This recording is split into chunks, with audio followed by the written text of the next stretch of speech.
Hey, what's up? It's your boy HipHopGamer, the one and the only. Check this out. I got something for y'all, man. You see the title.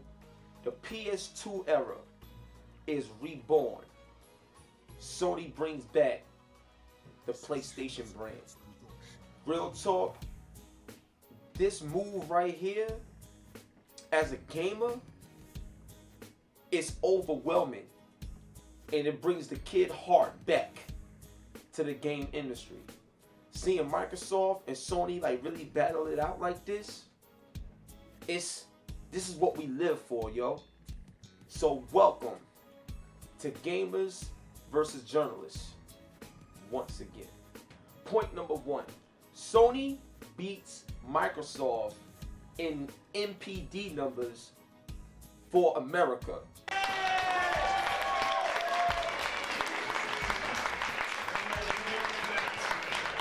Regardless of the release of Titanfall. This right here, I know everybody's going crazy, everybody's surprised, I was surprised, but what's crazy about this whole situation is it just shows the strength of Sony.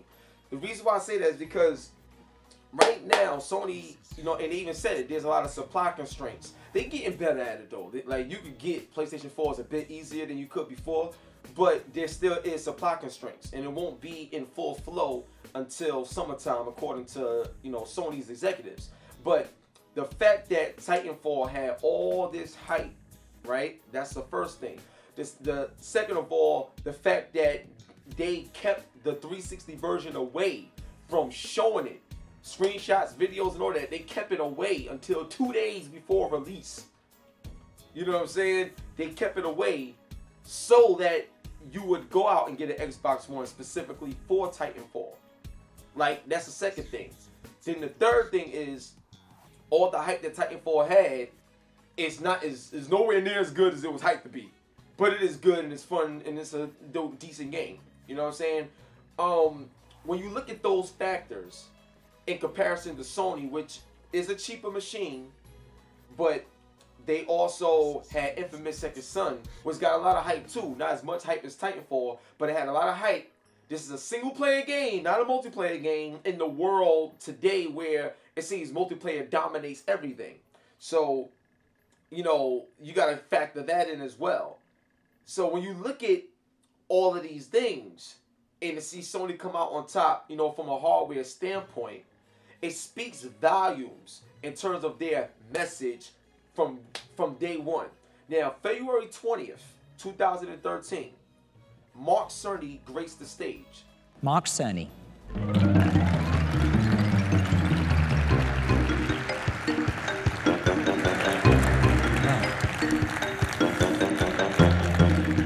Thank you, Andy. Thank you for the warm welcome, and thank you all for being here today.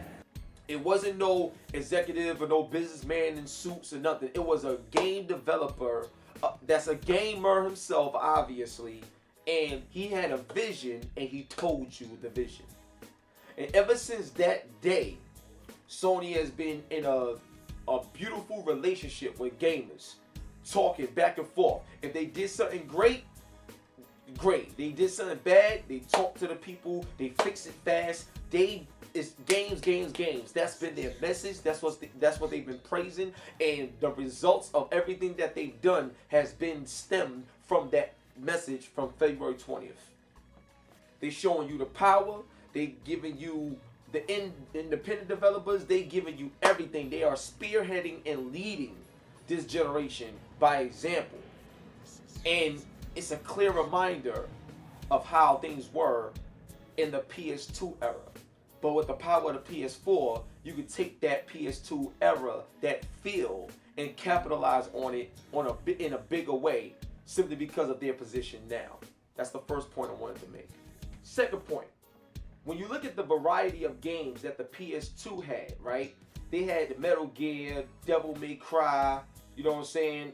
God of War, you name it, they had it, and it was only on their system. You see what I'm saying? And what you got to think about is a lot of these third-party games on PS2, like the Grand Theft Autos of the world and stuff like that, all these games, those were exclusive. Now, Sony don't own those companies. Those are third-party, companies. But at the time, PS2 had all those games to themselves. And then, you know, Xbox came out and, you know, all that stuff came out later on. But for the most part, PS2 had a lot of games that was only on their platform. You see what I'm saying? Without the need of a special deal to make it happen. The third-party companies just decided to go with the PS2 because of their power and because of the way they market it and their position in the industry. So PS2 had a lot of exclusive titles, which created a variety of games. Now, when you look at PS4 right now and how they're leading the independent push of games, that gives them that same variety of games. Now, not only are their studios bigger and they're making a lot more exclusive games within those studios, those first-party studios, they also have a shitload of independent games like Outlast, like, you know what I'm saying, like they have I mean, they just got so many games. I could go on and on and name them. You know, Octodad is coming out. Like, regardless if you like that game or not, it's still a game, and somebody likes it. Like, you feel me? So the variety in their relationship with independent developers is insane, and that variety of games that we see now is the same way we seen it back then.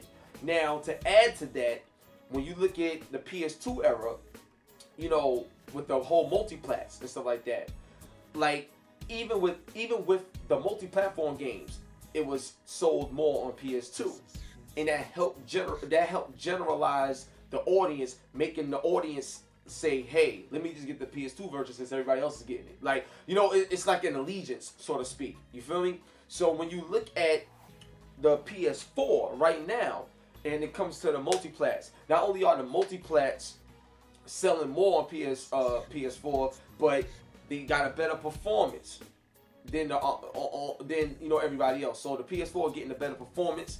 You know what I'm saying? There's a lot of incentives. You know what I'm saying? Like how when you look at Assassin's Creed, you get the extra 60-minute gameplay. Same thing with Watch Dogs, I believe. You get extra 60 minutes of gameplay on PS4 exclusively. So not only do they have the better performance, but they're also getting the better incentives to make you want to get those versions. You see what I'm saying? It's very reminiscent to how the PS2 era was for Sony. Now, everything I just said, if you think about when Xbox 360, you know, was there, they had the better performing multiplats, and they had the better incentives. Now, things really changed to the point where Call of Duty, the biggest icon, you know, one of the biggest icons of gaming, was heavily associated with the Xbox brand, but now Call of Duty is looking at Sony PS4 in terms of their development, and that machine being the first stop for Call of Duty in terms of they are more focused on the Call of Duty version first. Like it's starting out on PS4 first in terms of a development process.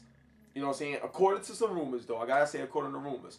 But it seems like it's official. You know what I'm saying? So, I said all that to say is how PS4 and PS2 is very parallel in a lot of ways. And how Sony's design with the PS4, not just from a powerful standpoint, but from a message standpoint, is look, we gotta go after the gamers. We gotta build our core up. And that's exactly what PS2 did, and we've seen the same thing with PS4, and I think it's brilliant. Yo, it's crazy. That was my second point. Third point. Now, the first thing I want to say is Sony has been listening to the fans, but not only are they listening, they're acting on it as fast as they can. Like the fans will say something, and 2 to 3 weeks later, or maybe a month later, they jump on it, and it's done. You know what I'm saying? So, obviously, you know we have a firmware coming out. So the HDCP, that's going to be turned off, so now you can actually get direct capture from your PlayStation 4 games.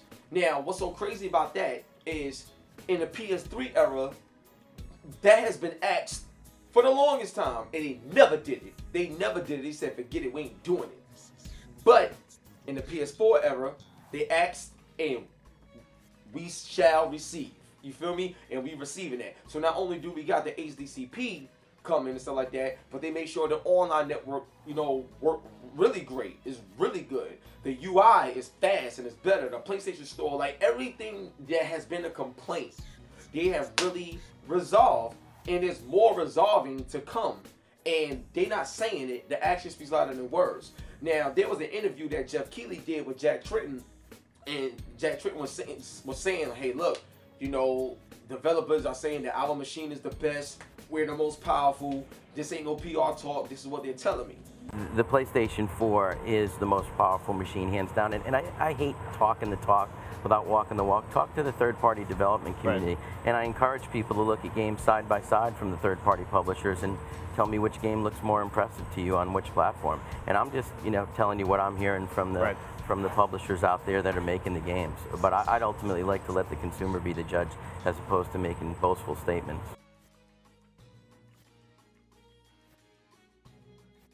Now, before we saw it for ourselves, everybody gonna say that they shit is the best. You know what I'm saying? Like, of course everybody gonna say that. But the proof is in the pudding, and Jack Tritton wasn't lying, and the results are here, and we see it. So that right there alone lets me know that there's a different demeanor about Sony, and it's a positive demeanor. All they are about are the people, the gamers, and making sure y'all happy. Now, I know a lot of people be like, they just want your money, they just want your money. Well, shit, they ain't doing it for free. Do you go to your job every morning for free? If like, oh, I'm just here to work and make you happy. The hell out of here. You want to make money too, so don't run that bullshit, all right? Everybody trying to make money. You know what I'm saying? But it's how you make money. It's the attitude behind what you're doing to get that money. If it's malicious and sneaky, then that's a nasty way to get money. But if it's positive and you try to do something for a good cause, that's a good way to get money. And you know what? You could take my money if everything is on the up and up. And with Sony, things has been on the up and up since February 20th, 2013 when they first did the unveiling, and I'm truly impressed with their overall vision and what they've done with their box. Seriously. So like I said, the PS2 era has definitely been reborn and is going to another level. I got another point to tell you though. Be right back. Fourth point, marketing. Sony, wow. Sony's marketing has become legendary right now. I'll give you an example of what I mean. When you look at the PS2 era, even the PS1 era, but this is the title of this is PS2 era reborn. But when you look at the PS2 era and stuff like that, just by looking at their commercials and the way they showcase their games, the way they showcase their brand, and the way they showcase their features, you know what I'm saying? Especially with the DVD, like the way they showcased all of it, it was like, wow, how could you not want it just by the way they showed it to you? It was like the presentation was great across their marketing, their commercials, and their idea of what a game box should be going into the future. Now, when you look at PS4, I get the same feel. I get the same thing. Like, they actually show you, like, different commercials on how to share your games. So everything is sharing this, sharing that. That's the idea of gaming. We always shared stuff. We always had fun sharing. When a friend come over to your house and everything, all we did was share our games and talk about the shared experience. Now, look at the share button on the PlayStation 4, and the share button has been used like hundreds of millions of times. You know what I'm saying? So that is crazy. So their whole idea of the system in their marketing is to share what they're showing you. So they enforcing people to share everything that they're doing because it's a social media world. And that's what their marketing stems from. Whenever they show you Infamous Second Son, it's crazy, but they showing you, like, when you watching Walking Dead, boom, Sony commercial there. You know what I'm saying? You share the share button, they showing that off. All the games that's first party and third party is getting the PlayStation logo love. Like, they are very smart. They going hard at it. You know what I'm saying? Even, you know, now that you got the Twitch and the Ustream and all the live stuff and everything that they're doing, even Shuhei, just by talking to the community and doing all this other stuff on a regular basis, all of that is marketing. All of that. And it's genius how, not just how they're doing it, but how consistent they are with it and how they showing love to not just the big boys, but the independent dudes that's really bringing the whole ecosystem of Sony together as gaming through marketing. Crazy. Be right back. Fifth point. Now, when you look at the controller, right, the DualShock, when PS2 came out with the DualShock, it was like perfected. You know what I'm saying? They got the rumble in there, the analog sticks, boom. They perfected it. You know what I'm saying? Now, when you look at PS4, it's the same mentality. They perfected it. Now, think about it like this. This is why I say PS2 era reborn. PS1 came out with the controller, nice controller, but there was no analog stick, no rumble, no nothing, but it was a nice controller. Then DualShock comes out, stuff like that. PS2, you know, you got the DualShock, everything feels good, vibration, boom, you're ready to go. They perfected it for their time. PS3 comes out, their controller, DualShock and everything is really good, but you could tell that it was a bit lighter. When they first came out with it, the rumble wasn't there because their new thing was the motion sense. You see what I'm saying? So there was a lot of changes there that wasn't for the better. But they tried to get it back, but it came out average. PS4 comes out and they perfect it, but takes it to a whole new level. That's why I say PS2 Era Reborn. The mentality, the energy behind their product. They love their product so much that when you see it, you'll love it the same way they do. And that's why people are so attracted to the Sony brand all over again right now, because of these factors, because of these reasons, and it's all the results of their initial message back in February 20th, 2013. So the controller. Now think about it like this.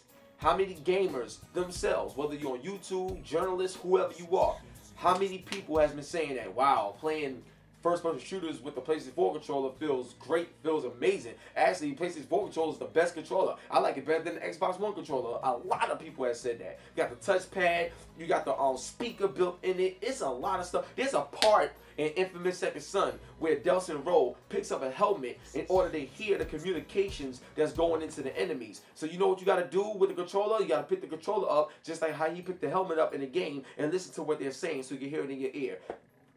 Crazy. Alright, let's go. Backwards compatibility. When PS2 came out and that was announced, it was like God floating on a cloud, like, yo, I got you. Don't even worry about it, son. I got you. Just get the PS2, you play everything, it'll be hot. That right there was a big deal. Big deal, backwards compatibility in the PS2 era. PS4, now, I know a lot of people's like, oh, ain't no backwards compatibility and stuff like that. But you got PlayStation Now. I'm pleased to announce the new streaming game service, PlayStation Now.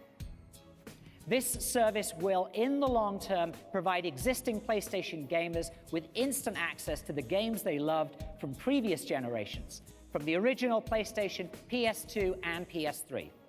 Where you can have that backwards compatibility across all types of devices. So what? They're taking it to the next level, but it's reminiscent of the PS2 era. Excuse me, on top of that, PS1 and PS2, they're supposed to have emulators that you can actually, how is it supposed to work? I think it's an emulator that's supposed to be like added to the PS4. So when you click on the emulator, you could go back and play all the old games of PS1 and PS2 via the emulator and stuff like that on your PS4. That has been talked about, it has been rumored, but it's been talked about a lot more than normal, and I didn't get a chance to get any extra details on that, but it's very interesting nonetheless. You see what I'm saying? But I do know for a fact that Sony does not want to exclude the PS1 and PS2. Their goal is to make sure the PS4 can be the source and the ecosystem and the hub for the entire PlayStation family library. Okay? And if that's their goal and their ambition, the technology is there for that to happen. And I'm telling you right now, if there comes a day where on your PS4 you can play every single game from PS1, PS2, PS3, and obviously the PS4, that will be the most dominant machine ever to be released in the history of game consoles. Bottom line, if they could pull all that off successfully. PS2 Era Reborn.